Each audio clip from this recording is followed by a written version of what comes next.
Hello everyone, welcome to my channel.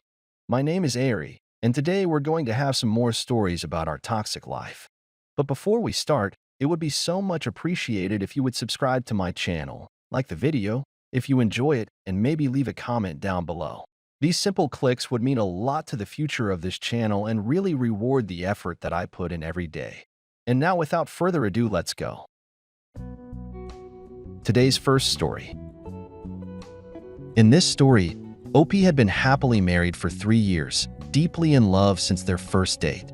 He experienced turmoil when he discovered her infidelity with their neighbor. The couple, both working at a hospital, had eagerly anticipated the arrival of their child before the pandemic forced them apart due to his high-risk exposure. During this time, his wife formed a relationship with their neighbor, ultimately leading to divorce proceedings. Despite the betrayal, he prioritized co-parenting their child. Now let's get into the story. Me, 29 male, and my wife, 27 female, have been married for 3 years. We fell in love right away and had been virtually inseparable since our first date. We even worked at the same hospital. Spending so much time together was a dream come true. I thought she was the love of my life. Right before the pandemic, we had been trying for a baby. As luck would have it, it finally took. Due to her pregnancy and being high risk, she ended up having to leave her job at the hospital.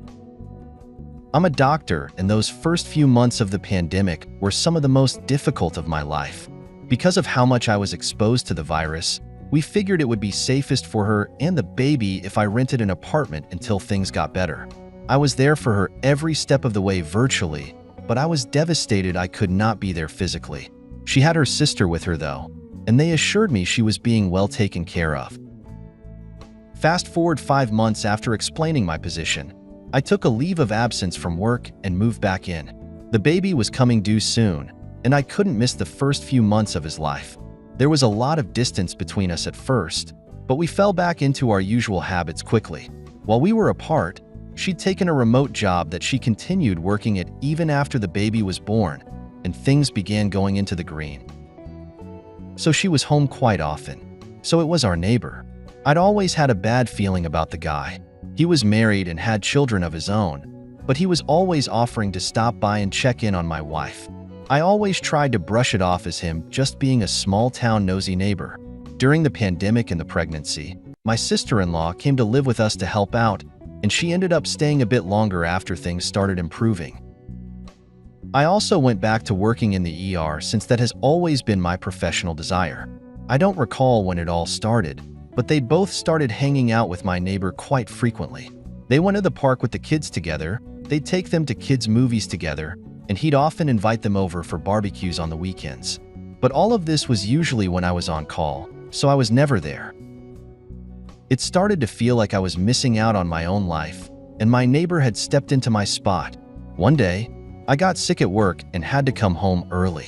I got back to my house around 6 p.m., and when I walked in, my sister-in-law was sitting on the couch with my baby and the neighbor's kid. That struck me as a little odd, but it wasn't unusual for her to offer to babysit. I asked where my wife was, and she got quiet, and then switched the questioning back to be about asking why I was home so early. Her car was still in the driveway, so I knew she hadn't gone anywhere. I looked for her all over my house and still didn't see her. I realized that she was still in the driveway, and I didn't see her. That if the neighbor's kid was there, then there was a chance he might know where she was. Part of me thought she might be with him, but I didn't want to believe that at the time.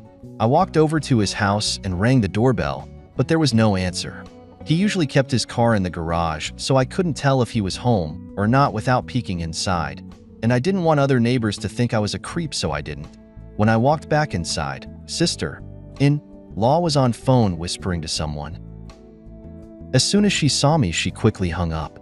I didn't ask her who it was because I had a strong enough suspicion it was my wife, and part of me didn't want the confirmation just yet.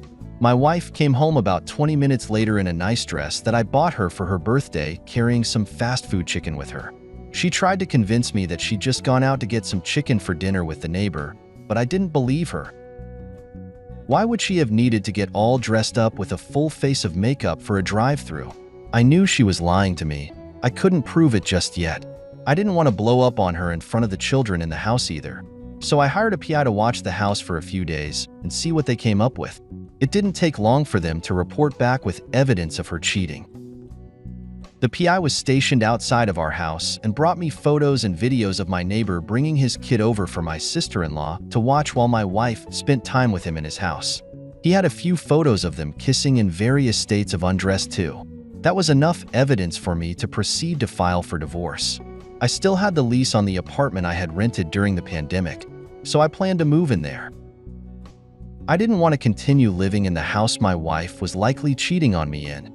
Over time, I moved enough stuff over there so that when I served her the papers, I could just go there.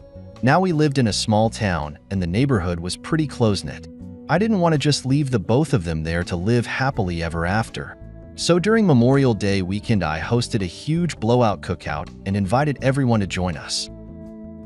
I rented a bounce house for the kids, bought fireworks, and manned the grill all day. Right before it came time to light the fireworks, I gathered all of the adults in the area, then shared the evidence with them. My wife and neighbor didn't notice right away, but when everyone started whispering and looking at them, they started to suspect something was wrong. When my wife finally came to talk to me, she tried to explain that it wasn't what it looked like, and she didn't know how those pictures were made. I ignored her and told her I was filing for divorce, then went to watch the fireworks with my son while she scrambled, trying to figure out a way to save the life I'd given her. Turns out her sister was very involved in the affair. I can't say for certain, but it almost seems like she encouraged it. I tried not to talk to my wife during the divorce proceedings, but from what she explained, she thought I was too absent during the pregnancy, and after that she sought comfort with our neighbor. But she failed to mention how I sacrificed being with her for her and our child's health because I had so much exposure at work. My neighbor had no plans to leave his wife for her either. He cut contact off with my wife completely and moved away because of how ostracized he felt by the neighbors.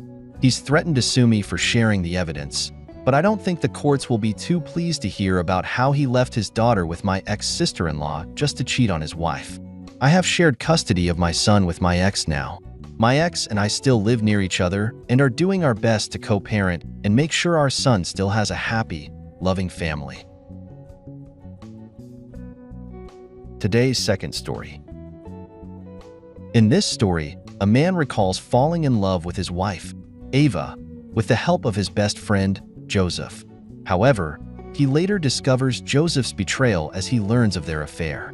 He confronts Ava and learns Joseph is HIV positive, leading to a divorce. Despite initial heartbreak, he gradually heals and leaves their toxic environment behind. Ava and Joseph's relationship also ends in turmoil. Now let's get into the story.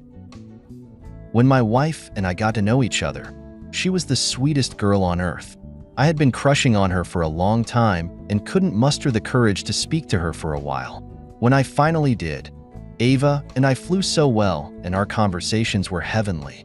She was the kind of woman I wanted, but I was shy around women. My best friend Joseph knew how much I loved Ava, and I wouldn't stop talking about her whenever we were together. So he encouraged me to keep being the sweet guy I was, and in no time Ava would be mine. He was actually correct. As I began to spend more time with Ava, go on dates, or take her to the movies, our bond grew stronger. And when I finally asked her to be my girlfriend, she couldn't say no. When I met Ava, we worked in different companies and I was doing well financially.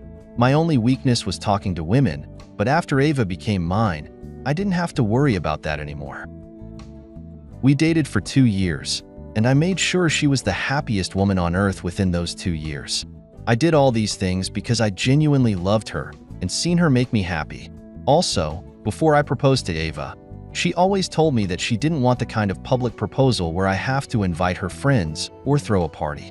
So I took note of that and I asked her to join me on vacation, and within our 4-day vacation, I proposed to her and she said yes.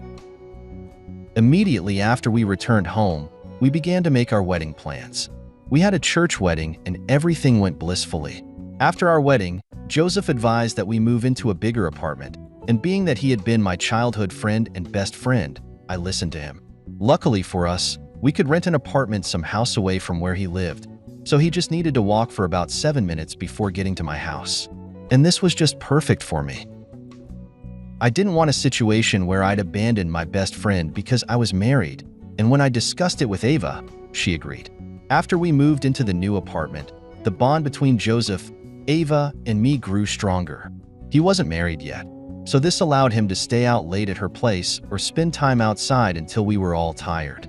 Also, I love that Ava was finally getting along with Joseph and not uptight with him like she used to be. About a year after our wedding, my company laid off a lot of staff, and fortunately for me, I found another job and the pay was even better. The only downside about my new job was that it required me to travel to other towns a lot, and I didn't have enough time to spend with Ava and Joseph like I used to. Always trying to make up for my absence whenever I was around, and because Alva could not drive, I was forced to look for someone to drive her to work. We searched for a couple of people online, but Ava was uncomfortable with any of them, and in the end, I suggested Joseph, my best friend since I trusted him, and Ava thought it was great too. Honestly, I chose Joseph because I believed he could look after Ava for me while I was not around. But little did I know I was making a terrible mistake.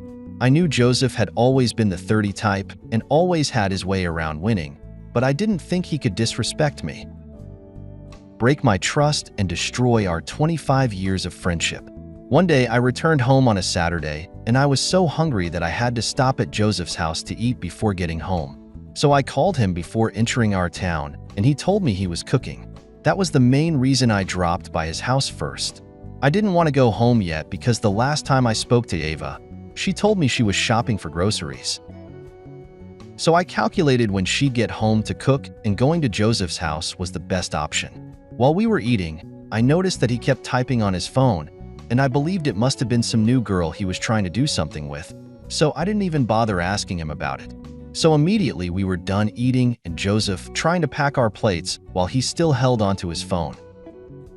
His phone fell on the ground, and in my attempt to pick up his phone for him, I realized he had been chatting with Alpha all along. She even sent him a half-naked picture of her in the bathroom with a towel tied around her chest and her neatly waxed legs. I stared at the phone and I could not utter a word. I didn't need a psychic to tell me Joseph was sleeping with Ava. I was so broken and I left his house immediately. Ava was trying to cook when I got home, and I confronted her about Joseph. At first, she denied it and even asked if I had hit my head, but when I told her that Joseph was HIV positive, she dropped the pan and turned in my direction. Ava asked me if I was messing with her, but I told her Joseph had been HIV positive for a very long time, and that's when she broke down and began to cry. She admitted she had been with Joseph without protection the previous night, but I already knew. I just wanted her to say it. I yelled at her for putting her health at risk and for breaking my trust. Then I kicked her out of the house. We eventually did an HIV test, and we were both negative, but unfortunately for her, several weeks later she tested positive for herpes. At that time, I was already processing our divorce papers, and shortly after that, we divorced. I could not believe that despite everything I had done for Joseph and Ava, they still chose to hurt me like that. So I got a restraining order for them and warned them never to come near me or my house. In the end, Ava and Joseph didn't last one bit. Joseph only wanted to pleasure himself, but Ava thought she could fool me and keep it a secret. Finally, she begged me and said it was Joseph that misloved her, but I wasn't buying any of that. Ultimately, I was forced to leave the apartment because it was toxic to my mental health. This happened long ago, but I'm thankful I'm gradually healing from the heartbreak.